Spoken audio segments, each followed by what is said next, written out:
and every story can change the world.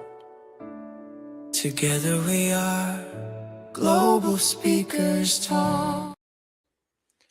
For most of my life, I thought being strong meant having all the answers. And that belief started early. Growing up, I underwent 6 brain surgeries. And when you're a kid going through something like that, you learn pretty quickly that people are going to worry about you. Your family worries. Your friends worry. Your sisters worry. Your teachers worry. And somewhere along the way, I started believing that the best thing that I could do was make life easier for everyone else. Don't complain. Don't struggle. Don't be a burden. Eventually, that pressure collided with years of questions about my own self-worth, and I found myself battling depression, convinced that I had to earn my place in the lives of the people I loved, that I had to be exceptional to deserve their time, their respect, and in many cases, their love. If it wasn't for my dad showing up unannounced one day, I wouldn't be here to be giving you this speech. And as I returned home to my parents' house, some things started to feel normal again. I got a job I enjoyed. I was hanging out with friends again. I even met a girl. Then one dreary March day, I found myself at my girlfriend's apartment after not hearing from her all day. And after trying to break down her door and nearly dislocating my shoulder in the process, a paramedic came into her apartment only to find that she had died unexpectedly. And once again, I put the mask on.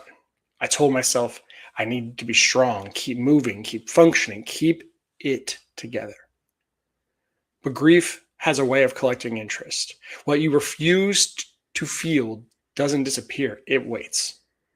And then one day, I became a leader.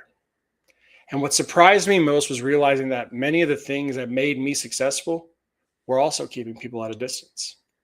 I had become very good at looking like I had everything together. The problem was, nobody really knew me. They knew the mask that I spent a lifetime building. And what I've learned over time is the moments that people trusted me most weren't the moments when I looked strongest. They were the moments when I was willing to be human. Have you ever felt like you had to pretend everything was okay because everyone else was looking at you and they were looking to you for comfort? This is what I like to call the leadership mask. The mask is a version of ourselves that we think people need. The leader who never struggles. The manager who always knows the answer. The father who never gets overwhelmed. The entrepreneur who is always confident. The problem is that mask creates a distance. Because here's the reality. People trust authenticity far more than they will ever trust perfection.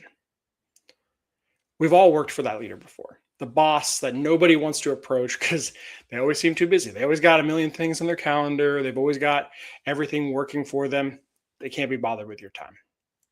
We've all had the manager who never admits when they got something wrong. They can't say it out loud. You can never see a crack in their armor. The executive who walks into every meeting acting like everything's under control when it's clearly not, and we all know it's a dumpster fire. And on paper, those leaders look strong. But think about it for a moment. Did you trust them? Did you feel comfortable bringing them bad news? Did you feel safe asking them for help? Or did you spend most of your time trying not to disappoint them? See, that's the problem with the mask. It can create authority, sure, but it rarely creates connection. But at the same time, we've all worked for somebody who could say, I got this wrong, my bad, guys. And somehow, we trusted them more, not less. For a long time, I wore a mask I didn't even realize I was wearing. I've lived with a chronic health condition most of my life. It's called hydrocephalus. It's when the cerebral spinal fluid that surrounds your brain doesn't drain out naturally. and I have to have a shunt to keep me alive. And between surgeries and hospital visits and the uncertainty that comes with not knowing what comes next, I developed a belief that followed me everywhere, that I was a burden. I felt like the people around me were constantly investing their time, their energy, and their love into someone who was broken. And because of that, I started believing I had to earn my place in their lives. I thought I had to be exceptional to achieve more, accomplish more, give more, prove more. If I could just be successful enough, helpful enough, valuable enough, then maybe I would deserve the love and support that I was receiving. But what nobody saw was how exhausting that became. Because when your self worth is tied to performance, every failure feels like a verdict on your value as a person. And eventually, that mindset contributed to one of the darkest battles of my life: depression and suicidal ideation. What finally started to change things wasn't another achievement, it wasn't a promotion, it wasn't another gold medal or accomplishment. It was the moment that I stopped pretending that I was okay. The moment I began telling trusted people the truth about what I was carrying. Because something surprising happened. The people I thought would think less of me, they actually moved in closer. The conversations we had, they got deeper. The relationships, they got stronger. The connection I had spent years trying to earn through performance was built almost instantly through honesty. And that's when I learned something I will never forget. People were never waiting for me to be exceptional. They were just waiting for me to be real. Guys, we get this whole idea in our head about talking about our emotions and feeling these ways, but I used to think vulnerability was about sharing everything, but it's not.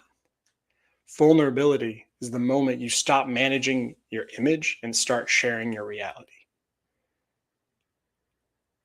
So, starting today, I want you all to begin to take your mask down. We're all wearing them, whether we realize it or not. And I want to give you some practical advice on how we do that. So, here are 3 questions that can help get you started. Number 1, what am I pretending not to struggle with? Maybe it's a physical pain. Maybe it's a mental pain. Maybe it's something going on at work or in your personal life. But you are holding on to that pain, and everyone knows it. They just don't know what it is. So you have to start sharing that and getting that pain out there. Trust me, it's going to do a world of good to help you take that mask down, and that burden gets heavier than you realize. Number 2, what conversation am I avoiding? Maybe it's with a significant other. Maybe it's with your boss. Maybe it's with a colleague. Maybe it's your best friend. That hard conversation that you're avoiding, what's happening is you're creating a tension because you're trying to pretend and dance around this idea. You have to be comfortable having those hard conversations early and often, because if someone actually loves and cares about you, they want to work with you on these hard conversations. And number 3, what truth would help my team trust me more? Maybe you've got something going on in your personal life and it's weighing you down in team meetings. Everyone can see it, everyone senses it, but you are wearing that mask and preventing them from closeness, and they think there might be something wrong with them. That's what I'm talking about. That disconnect naturally happens when you wear the mask. So you have to start finding a way to let people in. Maybe not everything, but at least enough that they can understand that the mask is there in the first place. Because the strongest leaders I've met, they weren't fearless. They weren't perfect. They weren't always confident. They were honest. They were honest about what they knew. They were honest about what they didn't know. They were honest about where they were struggling. They were honest about where they were growing. Because if there's anything that you take away from this talk, I need it to be this concept. People don't connect with the mask. They're going to connect with the person behind it. And the moment we stop trying to appear invincible is often the moment that we actually become truly influential. So, A challenge to every single person that's watching this. Every person, share this with your friend who you think is fighting a silent battle. Share this with a family member who is carrying a lot of pain. Maybe you're in on it, but the rest of the world isn't. And start with that, because we all have this idea in our head about how the world needs to perceive us. Like I said earlier, managing your image is a huge part of this conversation. But the second we stop trying to manage that conversation, that's when the real magic happens. That's when we start building real connections with our friends, with our family. And it starts with each and every one of us being the first in our groups, because what you'll come to find as you start sharing more and letting people in, this is something I've seen 1,000 times over. People naturally want to share what's going on in their life. They want to not feel alone in their struggle. The problem is, more often than not, they need somebody else to go first. They need somebody else to step forward. They need somebody else in their group that they trust, that they respect, to be open and honest with them first. Because once you do that, once you let people in, once you start sharing those things that are eating you alive with them, not only can you start getting love and support back, but you then subconsciously give everyone else in your orbit permission to share, to feel comfortable. And that is where the real magic happens. And so as we close, ask yourself, what is the mask that I continue to wear? And maybe you have multiple masks. Maybe the mask that you're wearing, you don't even realize you're even wearing it until you think about it a little deeper. But that is my challenge to each and every one of you today.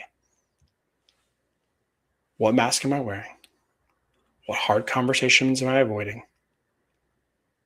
What insight can I share with my team to make them feel more connected to me and therefore more open with me back in return?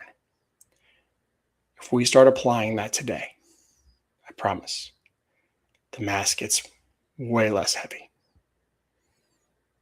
I want to thank you all for your time today, and I hope you have a wonderful evening.